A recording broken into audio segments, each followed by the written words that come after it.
हर किसी का एक यूनिक बबल होता है जिसमें वो जी रहे हैं, और ये वाला मेरा है। इसके बड़े होने के पीछे का राज ये है कि मैंने सब कुछ आईफोन एसई के कैमरा के साथ शुरू किया था, which was a cheap and old iPhone. और बिगिनिंग में ही इसने मुझे सिनेमेटोग्राफी के बारे में इतना कुछ सिखा दिया था कि अब मेरे बबल की ग्रोथ रुक सी गई है। इसी वजह से मेरे दिमाग में एक थॉट आया कि क्यों ना मैं इस 6 साल पुराने बजट एंड्रॉइड फोन को अपने साथ एक क्वेस्ट पर लेकर चलूं। बट इट टर्न्ड आउट कि ये 6 साल पुराना फोन मुझे अपने साथ एक क्वेस्ट पर लेकर गया था। A quest to expand the size of this bubble by forcing this phone to shoot like a Hollywood camera.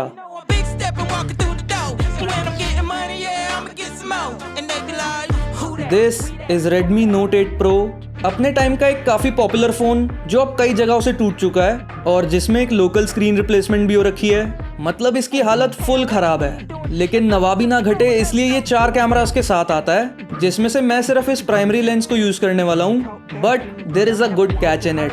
वैसे एक बार बाकी तीनों का साइज देखो, इनके साथ मैं सूरज पर जाकर भी शूट करूंगा ना, तब भी लाइट इनके सेंसर तक तो नहीं पहुंच पाएगी।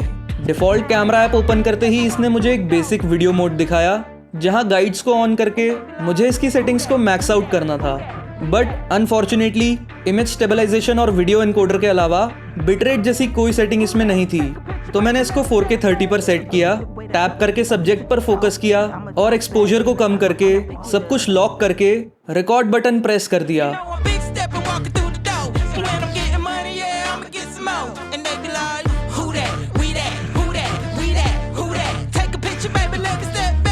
एक्सपोजर को कम करने से ISO कम हुआ, तो इससे नॉइज भी कम जनरेट होगी। मेन सेंसर के इन आउटपुट्स में जहां मैंने कुछ खास नहीं किया, बस एक्सपोजर को कम करके सिंपल शॉट्स फिल्म किए। These are actually usable with pleasant colours, stabilisation and good target exposure. क्योंकि मैं बाहर सनलाइट में शूट कर रहा हूँ और अब एक थर्ड पार्टी ऐप पर स्विच करके आगे भी ऐसे मल्टीपल चीट कोड्स को काम में लूंगा ताकि उस बबल को ड्रास्टिकली एक्सपैंड किया जा सके। द ऐप इज प्रोटेक, ये भी पेड है, बट मुझे फिल्मिक प्रो से बेटर लगा। सारे मैनुअल कंट्रोल्स के साथ रॉ सेंसर से स्टैटिक वाइड शॉट्स कुछ ऐसे आ रहे थे।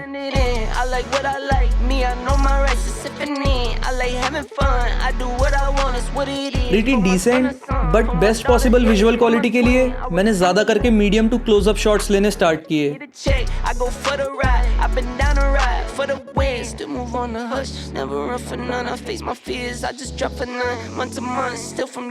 And these are actually good. Lighting की वजह से ये सब शॉट्स वैसे तो सॉर्टेड है, बट इनको इस चीप सेंसर से हॉलीवुड लाइक दिखाने के लिए मुझे सबसे ज्यादा कॉम्पोजिशन के साथ खेलना पड़ेगा। बट उससे पहले मैं इस पर अपना ND फिल्टर लगाना चाहूंगा, क्योंकि हम लोग वीडियो की बात कर रहे हैं, मतलब मोशन। और मोशन को आउटडोर्स में हॉलीवुड लाइक या रियलिस्टिक रखने के लिए मुझे शटर स्पीड को 180 डिग्रीज पर रखना पड़ेगा।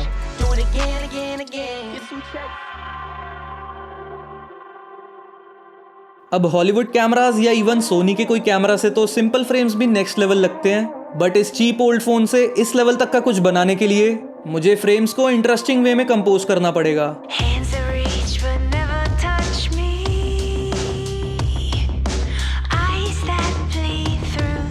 क्योंकि simple point and shoot frames में तो वो वाली बात नहीं बनेगी। जैसे छोटा सेंसर होने की वजह से इसमें मेनली फ्लैट आउटपुट निकल के आ रहा है, तो इसके वर्कअराउंड में मैं फ्रेम की कॉम्पोजिशन में फोरग्राउंड और बैकग्राउंड में फिजिकल डेप्थ क्रिएट करूंगा, with camera being close to the subject.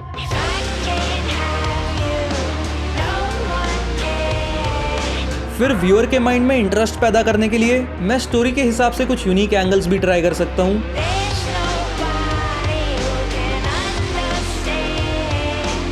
And with practice मैं स्मार्ट कॉम्पोजिशंस यूज करके मैं अपने इस डिवाइस की वीकनेसेस के साथ हाइड एंड सीक खेलूंगा। अब इन चीप सेंसर्स की सबसे बड़ी प्रॉब्लम है स्टेबलाइजेशन, जो डिफॉल्ट ऐप में फिर भी थोड़ी बहुत थी, लेकिन रॉ शॉट्स में कोई स्टेबलाइजेशन नहीं है। इसका पहला फिक्स तो ये है कि मैं एक ट्राइपॉड यूज़ करूं, जो कि मैं आउटडोर्स में तो यूज़ करना पसंद नहीं करूंगा। दैट्स वाई इसका सेकंड वर्क अराउंड ये है कि मैं स्टैटिक हैंडहेल्ड शॉट्स लूं और एडिट में उनको स्टेबलाइज कर दूं।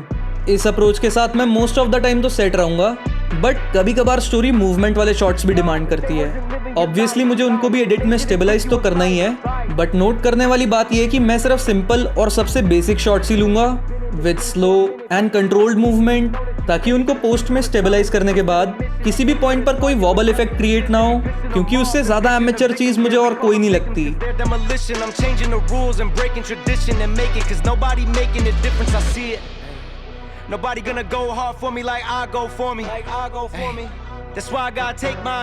वन एक्स ऑप्शन को ऑलमोस्ट एक्सट्रीम तक पुश करने के बाद अब मैं थोड़ा बोर हो रहा था। दैट्स व्हेन आई रियलाइज कि इसमें 4 कैमरास होने के बाद भी कोई टेलीफोटो लेंस नहीं है, वही नवाबी। But the good thing is कि 4K में मेन सेंसर में से 2x डिजिटल क्रॉप भी काफी यूजेबल है।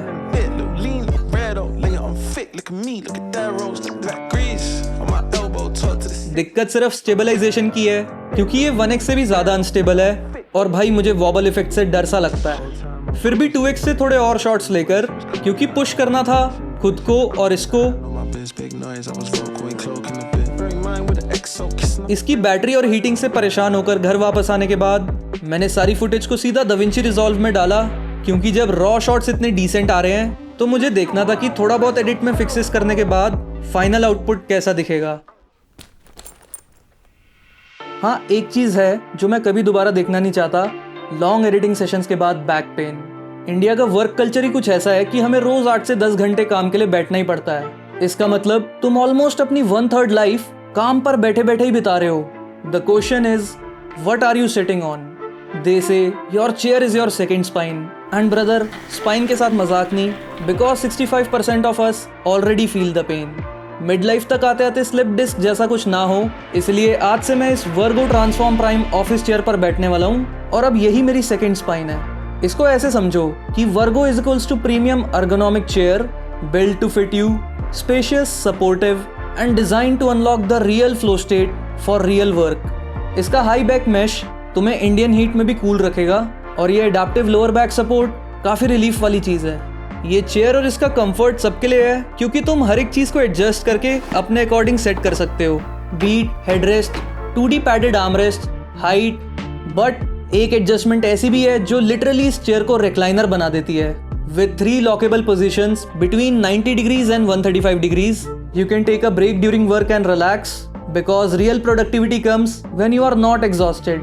The Vergo transform prime isn't about sitting, it's about what you can achieve when your chair finally works as hard as you do.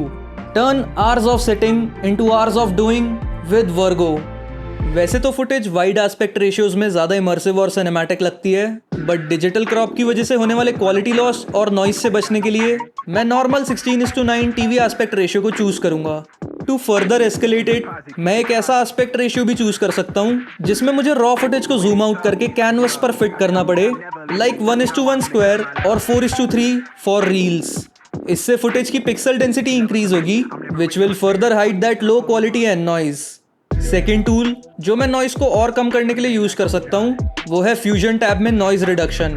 मुझे बस इस चीज का ध्यान रखना है कि मैं इसको बैलेंस्ड वे में करूँ, ताकि final output AI generated video जैसा ना दिखे। प्लस इसको ज्यादा करने से सिस्टम पर लोड बढ़ेगा और प्लेबैक में लैग भी आ सकता है।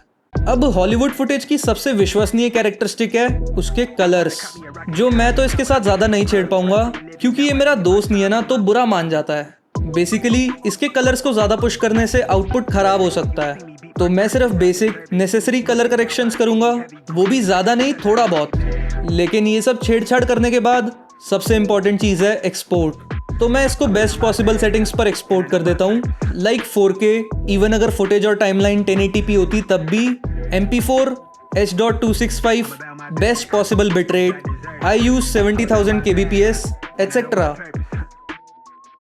जब तक ये एक्सपोर्ट हो रहा है तब तक मैं तुम्हें एक फैक्ट बताता हूँ। I was trapped in this phones bubble. दूसरे वर्ड्स में, जितनी लंबी चादर हो उतने ही पैर फैला पाओगे। यहाँ ये बात सच है, क्योंकि तुम्हारे फोन के बबल में जो कुछ भी आता है तुम्हें उसी को बेस्ट पॉसिबल वे में यूज करके अपनी स्टोरी को क्राफ्ट करना पड़ेगा। यहाँ तुम अपनी स्टोरी की डिमांड्स के हिसाब से शूट नहीं कर पाओगे, रादर तुम्हें अपने बजट फोन के बबल के हिसाब से स्क्रीन प्ले को शेप करना पड़ेगा। देखो, कॉम्प्रोमाइजेस तो हैं, क्योंकि शॉर्टलिस्ट बनाते वक्त तुम्हारे पास अपने विजन के लिए उतनी फ्रीडम नहीं होगी।